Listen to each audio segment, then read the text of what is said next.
This is Charlotte Talks. I'm Mike Collins. In 1990, 455,000 people had jobs in the newspaper industry. Today, that number, and I've seen several numbers here, that number stands at 200,000 or 183,000, which is a 60 to 63% decline. That's comparable to what's been happening in the coal mining industry. Larger papers like the Washington Post and the New York Times are weathering the storm pretty well, but smaller publications, particularly the alternative weeklies, are struggling. In October, Charlotte's longtime alternative weekly, the go-to publication for local music, arts, and entertainment, printed its last print edition. It was just a few short years ago, though, that Creative Loafing was a must-read. It sounds like doomsday isn't far away for print, but according to our guest this hour, print isn't dead. Alternative magazines still matter to readers. So let's explore the future, shall we, with some of them right now. Until October, Ryan Pitkin was at the helm of the aforementioned Creative Loafing, but when they stopped their print edition, they also laid off their entire staff. That staff is embarking on the start of their own publication, which I'm holding in my sweaty hands right now. Queen City Nerve, and Ryan Pitkin is its editor and one of its founders. Welcome back from the dead.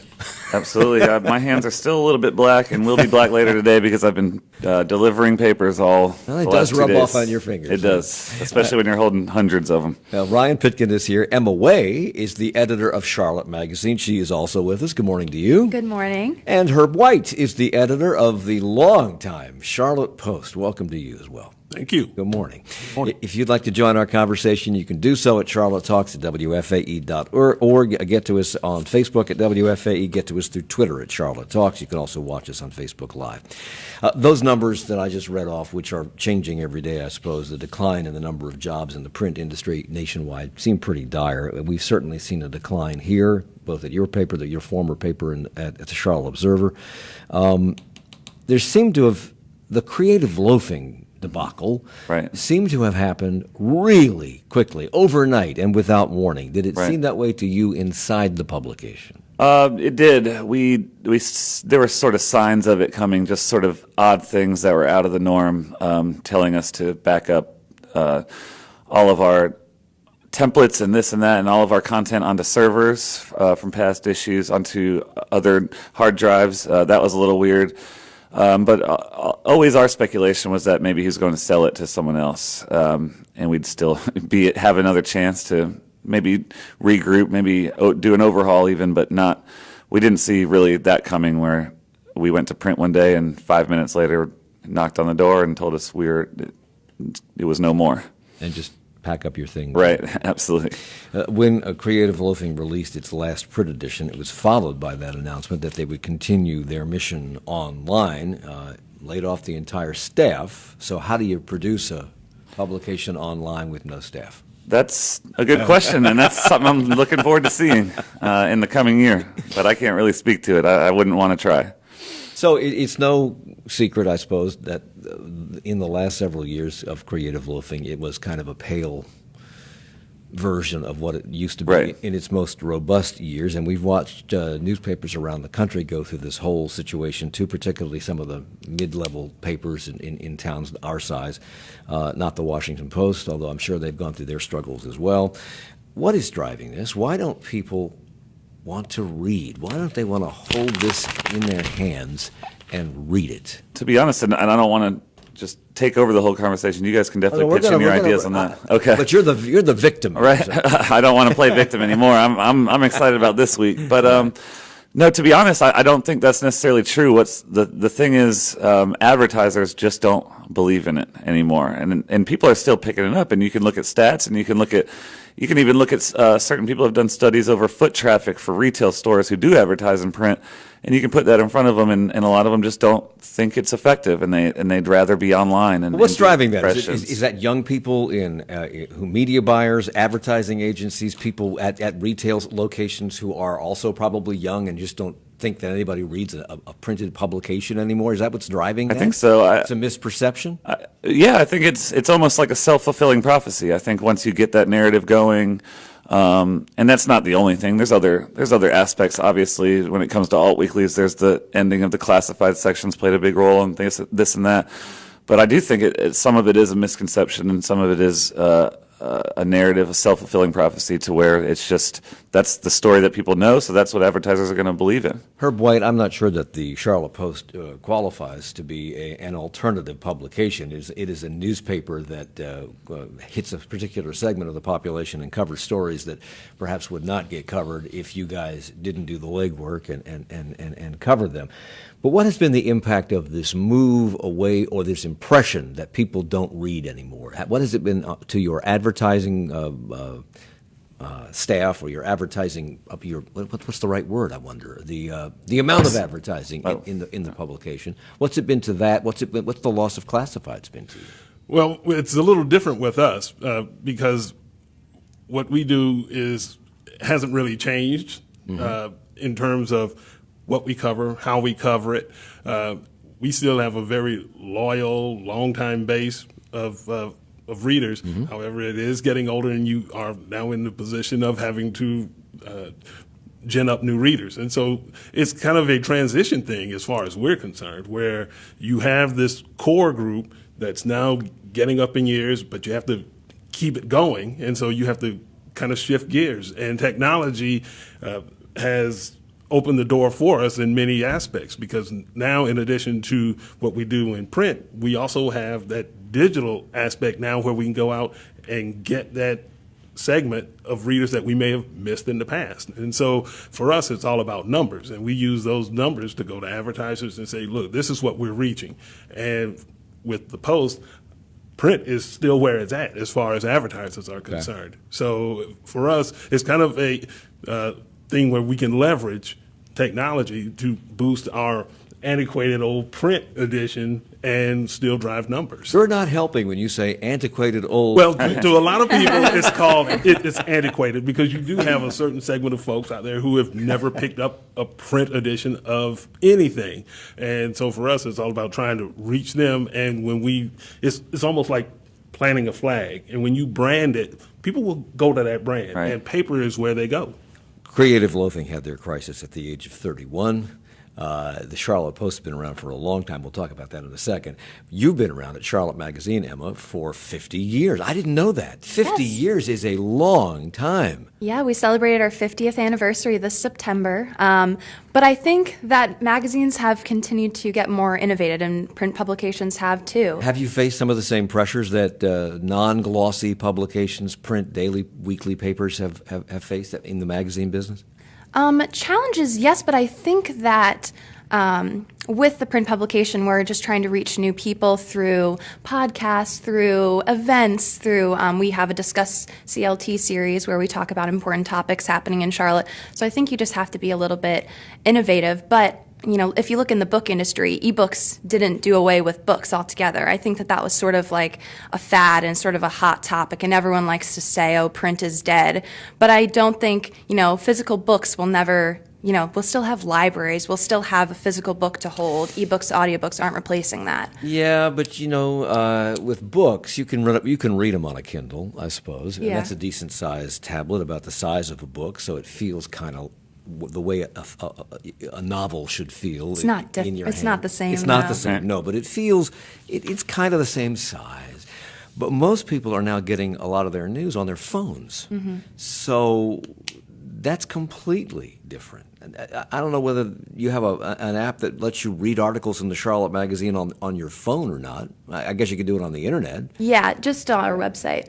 I want to come back to this podcast thing in a second or two, because you guys are print people, ink on your hands, and that's completely different. You're encroaching on my territory. The Charlotte Post has been around since 1878. That's 140 years, and it makes you older than the Charlotte Observer, which published its first paper on March 22nd, 1886, as the Charlotte Daily Chronicle. Wow. Yeah, there's advantages to being elderly, I guess. You have the advantage of seeing stuff evolve. Let's put it that way. Yeah, you're hyper-local, and you focus on a niche market, particularly the African-American community in Charlotte. As I said earlier, bringing people news that they probably would not get if you didn't cover it in many cases. but you're still a newspaper. And you talked about having this website component.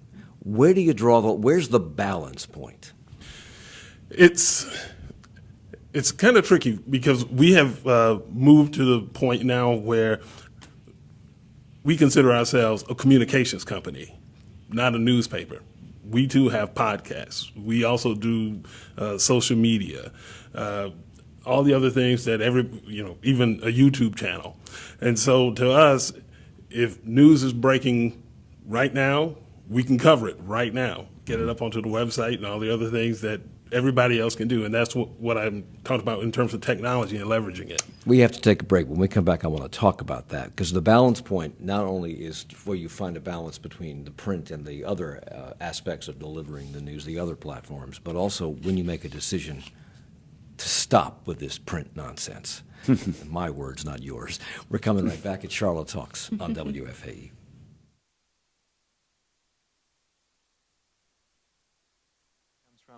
WFAE members and doctors making house calls, 105 primary care and specialty clinicians helping complex patients avoid unnecessary ER visits and hospitalizations. Physicians available throughout North Carolina. Info at doctorsmakinghousecalls.com. And from the Charlotte Symphony, performing the annual Magic of Christmas, an experience for the entire family with sing-alongs, falling snow, and a visit from Santa.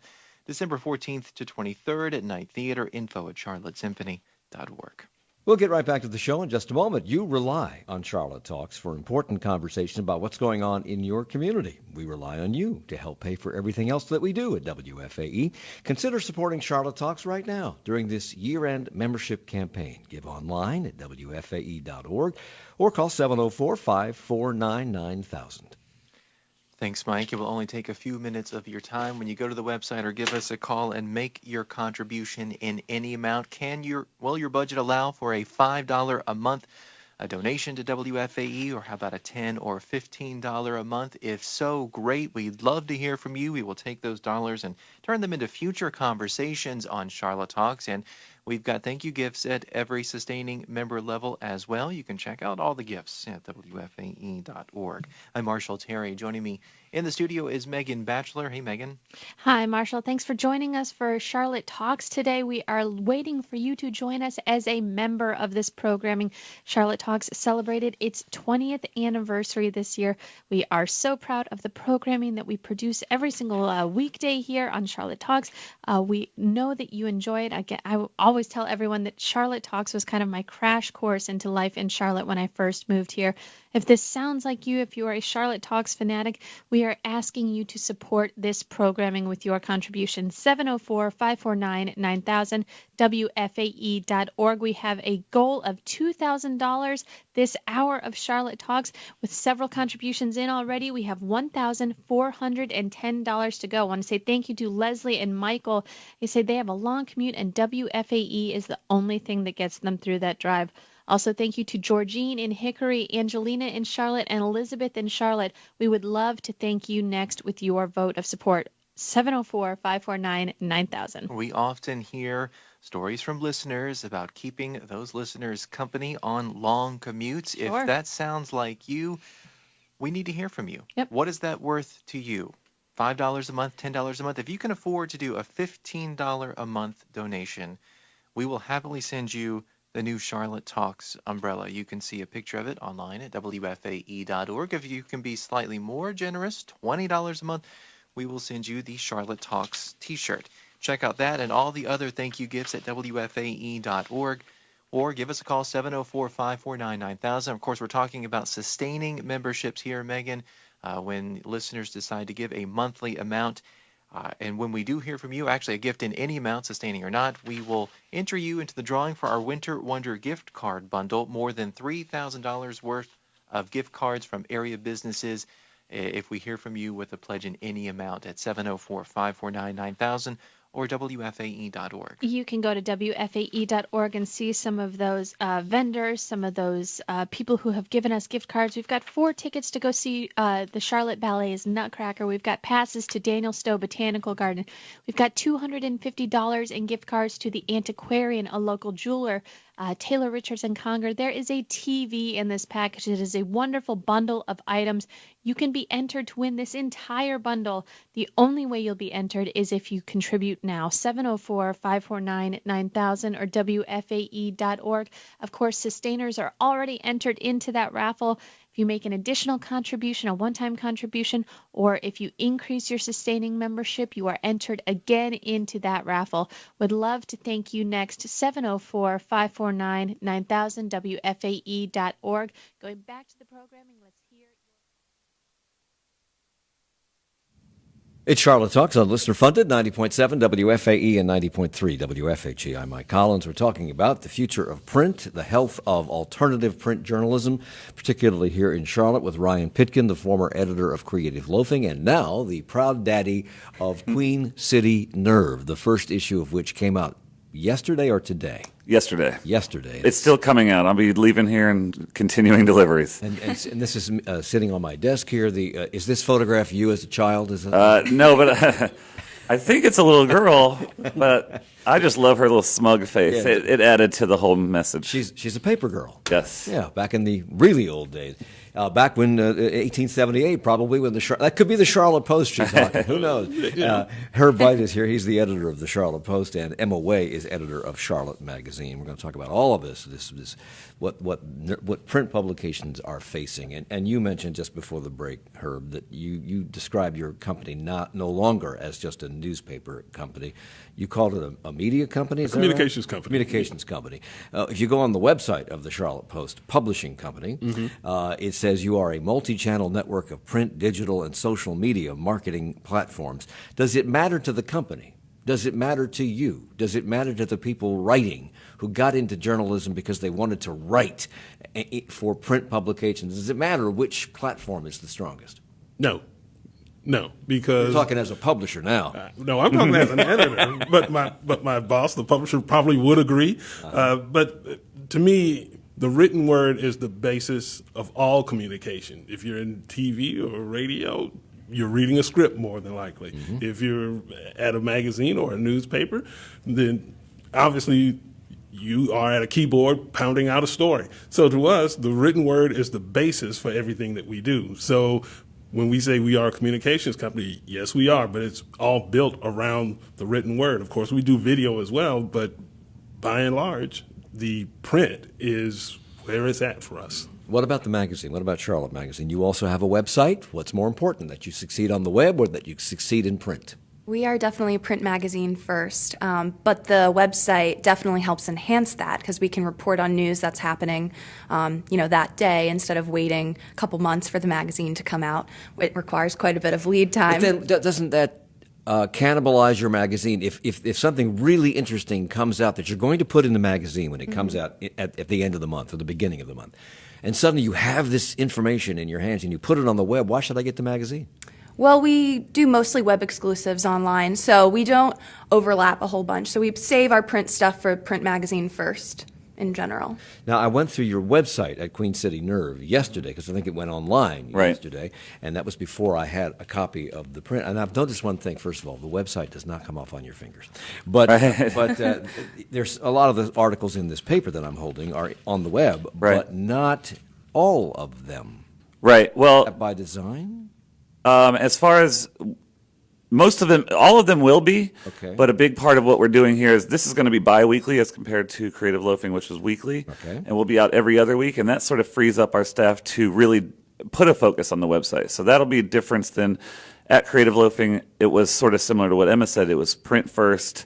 The website was just not very good, and we were all aware of it, but we didn't have anyone who was willing to invest in an overhaul and a new web design and things. So that's really exciting that we're now going to be able to start from scratch with the website. It's still being tweaked as we launch it. It is up right now.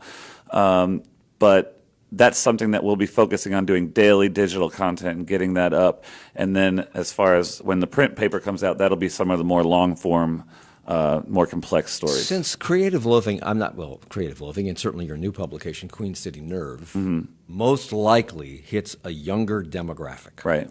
And you're probably aiming, from what I can tell from the content of this, for a younger demographic. Right. Since they have turned to phones and tablets to get a lot of their news, why even bother?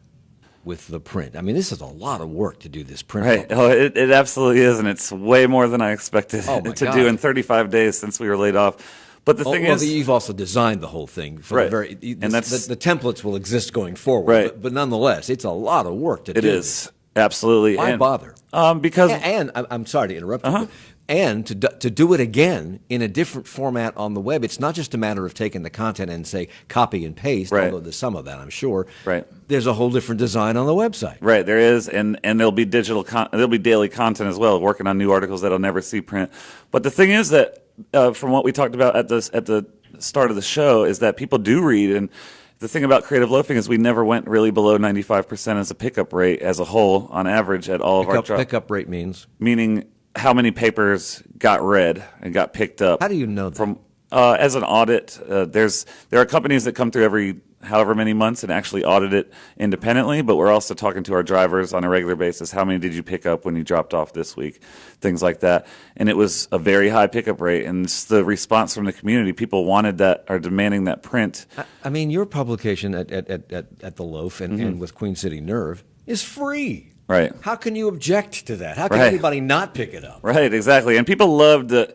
You won't you won't believe how many people just when I'm delivering now, are the horoscopes still there? Are the crosswords still there? The crossword is such a big deal to people, and people like to sit around if they're at a coffee shop, at a bar, wherever. Strip clubs are very popular for some reason. Yeah, I noticed in the back of your Right, publication. they're very popular for the crosswords. They're exactly where they used to be. Right. Actually, I walked into one yesterday where I was delivering, and that was the first thing 3 people asked me was about the crossword. And yeah, so And they were in the strip club. yeah, they were Okay. absolutely. Chris, One of them had someone on their lap. Chris on Facebook writes, it seems like Queen City Nerve, this is kind of an addendum to the question I just asked you. Queen City Nerve has a particular challenge. It is targeting the very demographic millennials that are most likely abandoning print. How do you intend to address this? Do millennials like to read with something in their hands that's on paper? Or would they prefer, or do you know, to see it on their phone, on a tablet, on their computer screen? I think people are a little bit more into the print edition than people give them credit for. I think when you get people's attention with certain, what we do is hyper-localize our culture coverage, and I think that really helps as far as people are our age are very into at least acting like they know about certain local artists, certain local musicians, this and that, as opposed to if we used to. Years ago, we used to put like Gwen Stefani on the cover of our music issue because she was coming into town that week. I think if we were still doing that, people wouldn't really have a reason to pick it up because you see her anywhere and you can read a story about her anywhere. Okay. But to sort of feel like you're a part of something, people say Charlotte has no culture. Well, I always tell them that means you're not paying attention. But a lot of people now our age are sort of getting into that and wanting to know what Charlotte's culture is. And by picking up our paper and seeing local people on the cover as cover subjects, I think really gets them into feeling like they're a part of something in the city. Are you still as healthy at Charlotte Magazine as you were 10 years ago? I know in 10 years ago you were probably still in grade school, but I mean, but are you as healthy today as you were 5, 10, 15 years? Yes, I believe we are. I feel like there's a special platform that being in a magazine, like writing a story about someone and putting them on the cover, a local artist or a local politician, putting them on the cover gives them this special platform that they want to share and they want to tell everyone about. And that's I think more special than just being online. Your publication is a magazine that tells stories, stories that would not be told in newspapers or in a publication like Queen City Or Nerve. online. Maybe a publication. Yeah, like we Queen overlap a little bit, but it's you're- kind of different. Yeah, your long-form stories about people, places, things, events, etc. That gives you a particular attraction that can't be achieved anywhere else. Well, we're unique in that we're monthly, so we have the luxury of creating these long-form stories, and that's what we love to focus on because we can do that when maybe another publication doesn't have the resources to do that. Another thing that sets those stories apart is that they're heavily fact-checked and edited. We have the time to do that, and so we actually have a special team of fact-checkers that I think can really only happen in glossy magazines going forward. Do facts matter anymore? They do. Okay. They matter a lot, and that's also different than online, that you can't find that. I just talked to a Charlotte Magazine fact checker, and I was like, "Oh, that must be nice." Yeah. That's awesome. I want to come back to that in a second. The decline in print is no secret. The whole business of everything, even us, we're all changing because of this digital impact.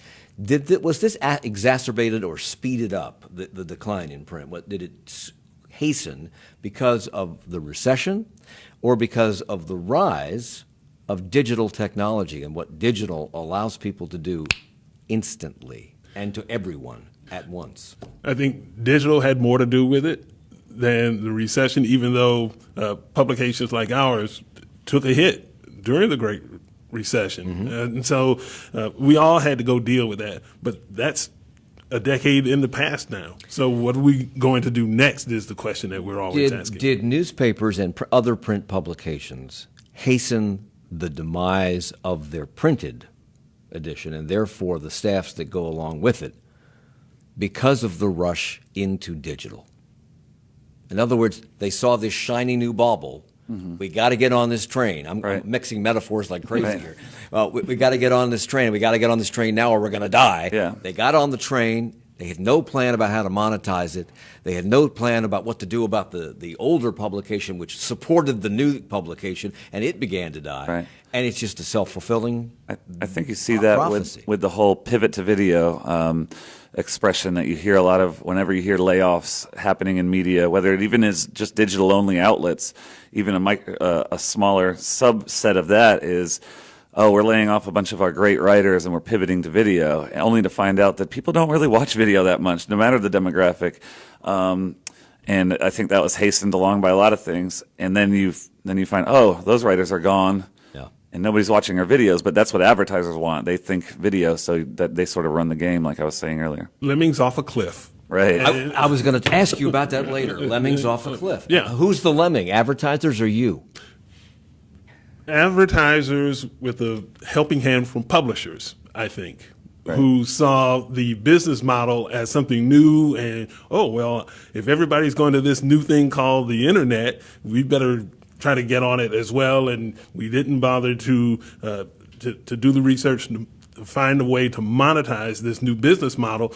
And so everybody is, oh, it's free, so it should be free forever. And very little in America happens without somebody paying the freight. And so at this point, we're all paying for not really doing the due diligence way back when. Michael Rosenwald, who's a reporter for the Washington Post, writing in the Columbia Journalism Review, argues that though print newspaper readership has, in fact, declined over 20 years, perhaps it's due more to a lack of quality than a lack of interest. He says by cutting staff, eliminating sections, moving up deadlines, hours, so by the time you get the paper, the news is even older than it used to be.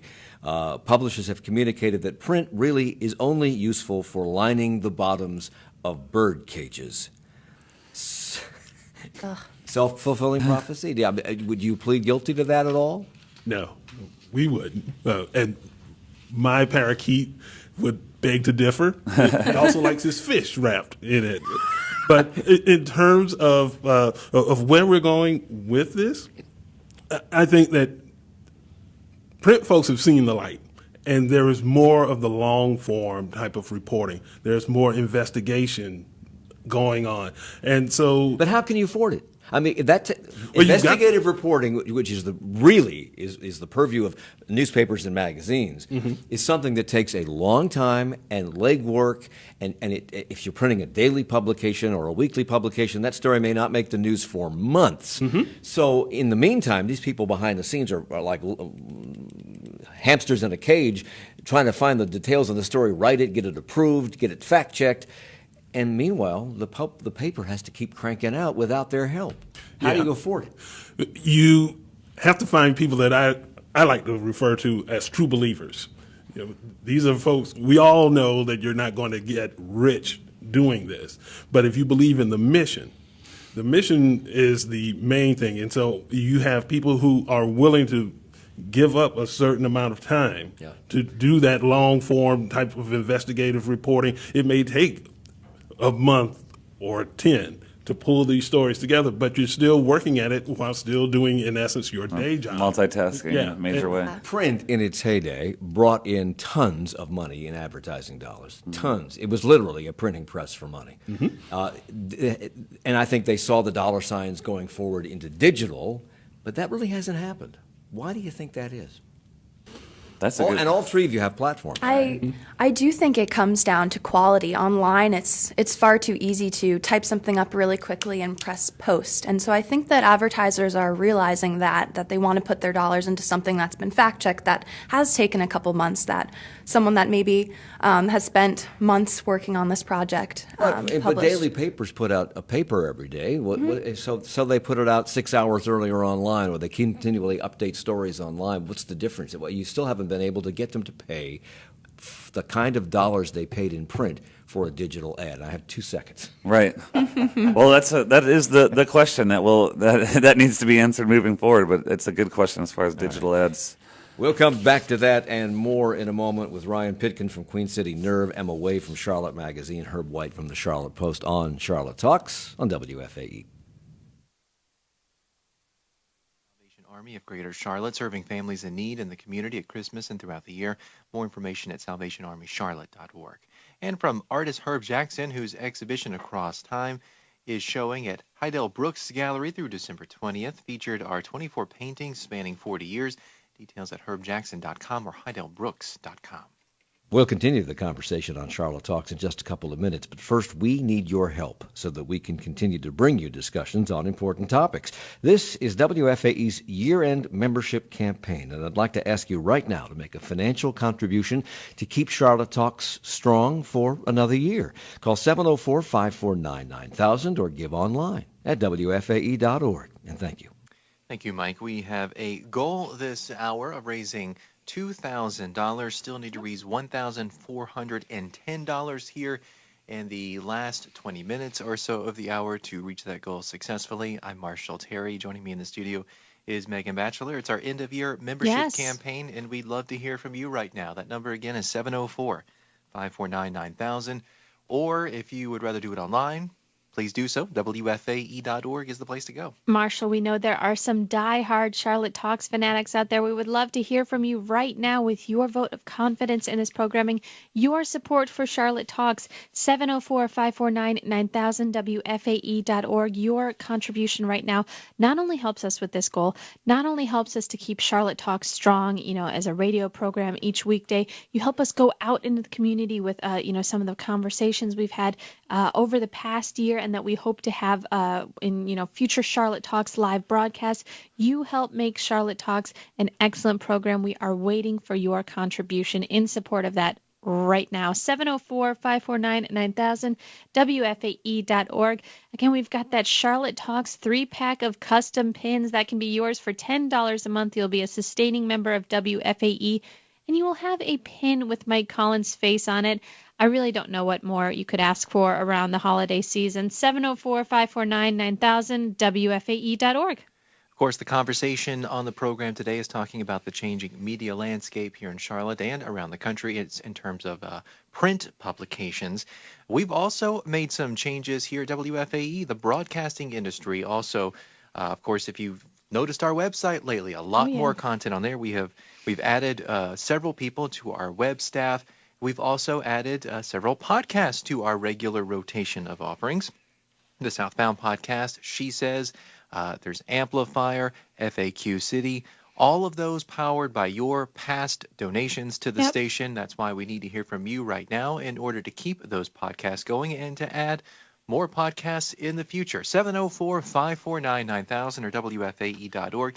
And as a reminder, a gift in any amount today will automatically enter you into the Winter Wonder gift card bundle.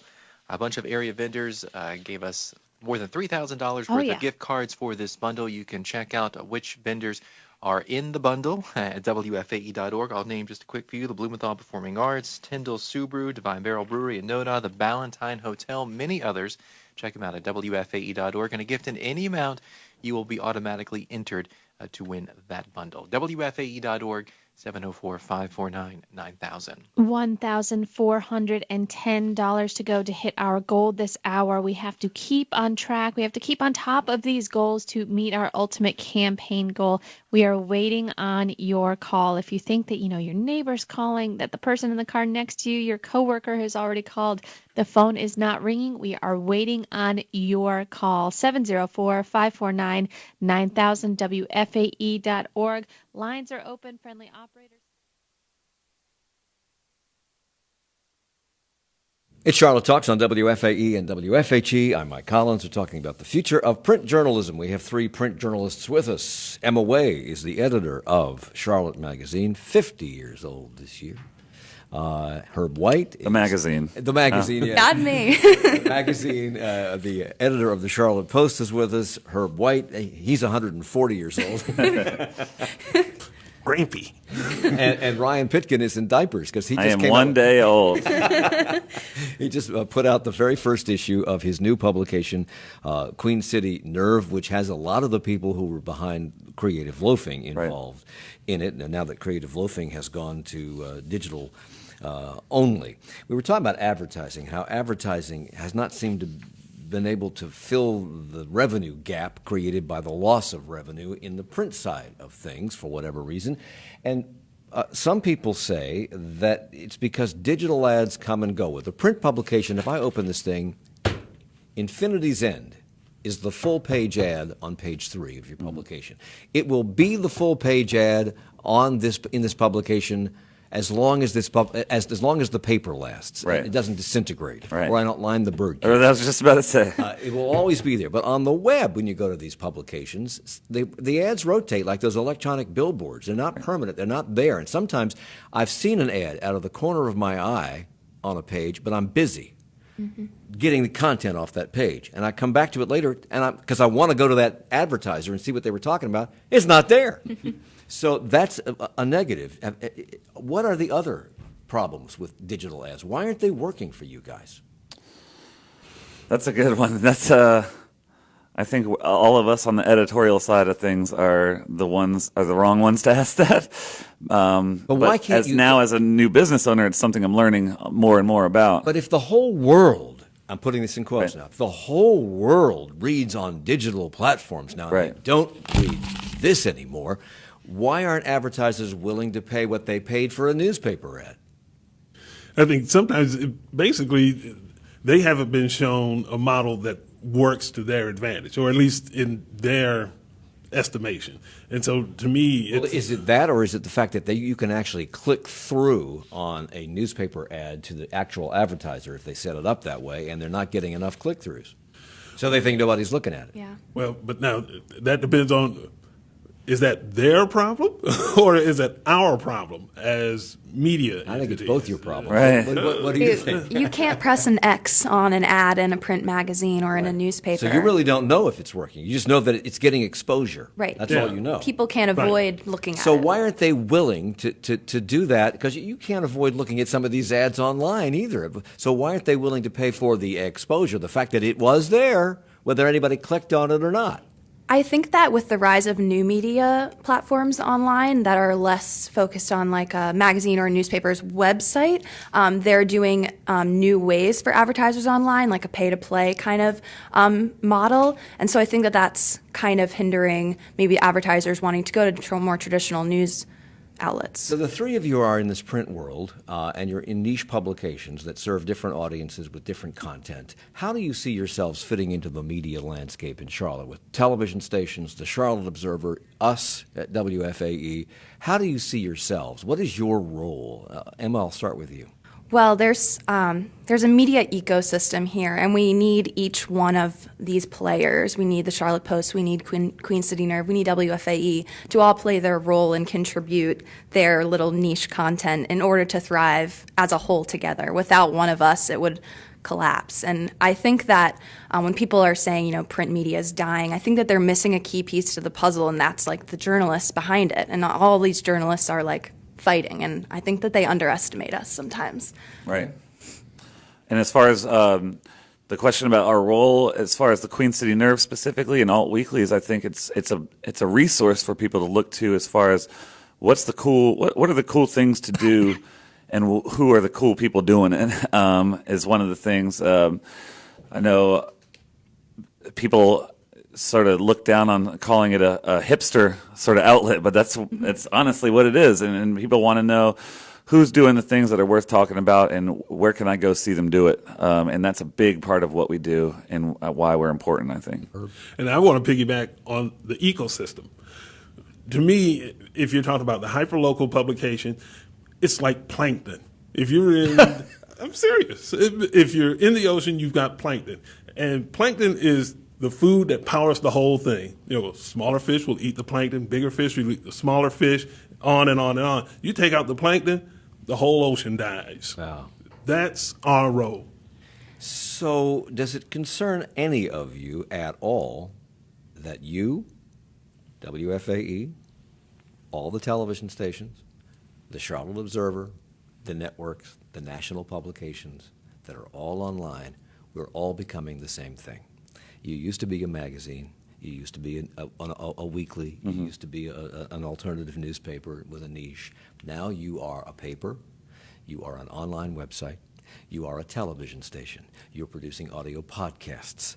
We're all becoming the same thing. Whatever that thing is ultimately going to be called, I don't know. But we're all becoming, because we're doing the same thing. Yeah. So does it worry you? How do you distinguish yourself? I think it's very different. I didn't mean to cut you off, Emma. But I can tell the difference. When I'm reading Charlotte Magazine, I can tell the difference of when I'm reading Charlotte Post to when I'm reading Queen City Nerve. Everyone has different styles of how they do things, regardless of podcasts. I know a couple of great WFAE podcasts, and I know some other local podcasts who have different brands, and they're just not the same. But when you have, we have these news aggregators that Right. comb the web for stories, and you have their app on your phone, and you'll get articles from all these different publications, including yours, if it falls into your area of interest that you've told the app. And then you have iTunes and other areas of Sketcher and places you can get your podcasts from. And so you don't have to go to you to get your podcast. You don't have to come to WFAE to get ours. You can go to iTunes and get our podcast and everybody else's podcast. Do you worry that it's just going to dilute it and you're just going to be somebody scattering stuff out to the wind, hoping somebody picks it up? I'm not worried, because I think that, maybe on paper it looks like our resume has the same exact things that we're all trying to offer. But I think then that will really help quality journalism rise to the top, because then people will have to choose, okay, which one do I want out of this list if they're all offering the same thing? And, I'm cautiously optimistic that that our publications will survive, and readers will see the quality. A Pew Research Center survey indicates that a large majority of Americans, 69%, say the death of their local newspaper would have no impact on their ability to keep up with the information and news about their local communities. Younger adults, 18 to 29, were especially unconcerned. 75% of them said they would be unaffected by the loss of the paper. 74% of heavy technology users feel exactly the same way. But when asked about local topics and the sources they rely on for accurate news on those topics, many adults rely on newspaper websites. Right. Why then can't this be monetized? Well, but it's a very tricky slope to try to deal with these days.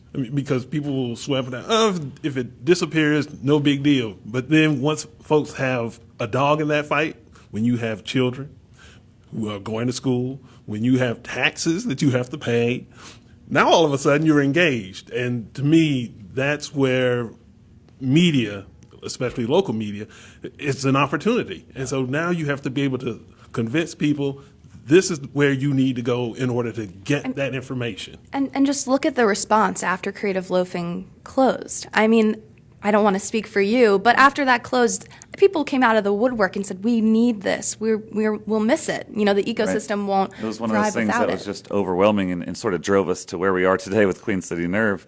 And I think it is those stats you just said are the misconception we talked about at the top of the show, which was these people working in the advertising business are those same people answering that and saying, "Oh, I wouldn't be that affected," and yet they're blind to the fact that it is still as important as it's always been, and it's still as read as it's always been.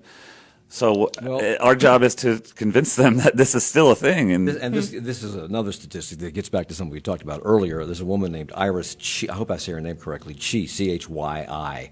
She's a University of Texas professor and a new media researcher. She's been collecting facts, and she has researched the conclusion that print publications have done it to themselves, killing print, their core product, with all of their online focus. Her findings show that considerable interest in print persists, even among young readers. It is still the most common way, she says, of reading the news.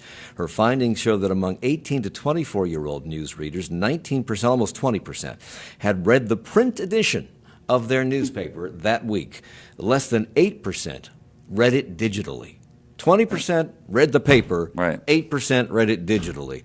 Overall, 50% of readers last year opted for reading print publications. Can you guess the number of people who read news only via computer? Can you guess?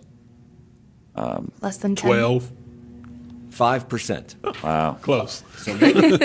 So maybe all this focus on digital needs to be thought about. Let me share some thoughts that have come in while we've been talking. Megan on Facebook, I still prefer print news versus just digital. It is great to thumb through at a local coffee shop and not have your head in your phone. Katie on Facebook. Easier on the eyes. I still prefer print to digital. I read The Observer, Charlotte Magazine, and The Wall Street Journal. Thank you for continuing with the print tradition.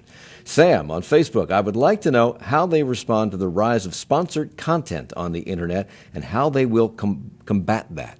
Because that is one of the things that even I have been sucked into. I'll see a headline story in my aggregator app, and I'll think, that looks interesting, and I'll click on it, and I'll get halfway through it and realize, this is sponsored, this is an advertisement. Right. This is Yeah. sponsored content. Right. We've done a little bit of that at Creative Loafing, but when we do it, when it's in print, it's completely bordered around.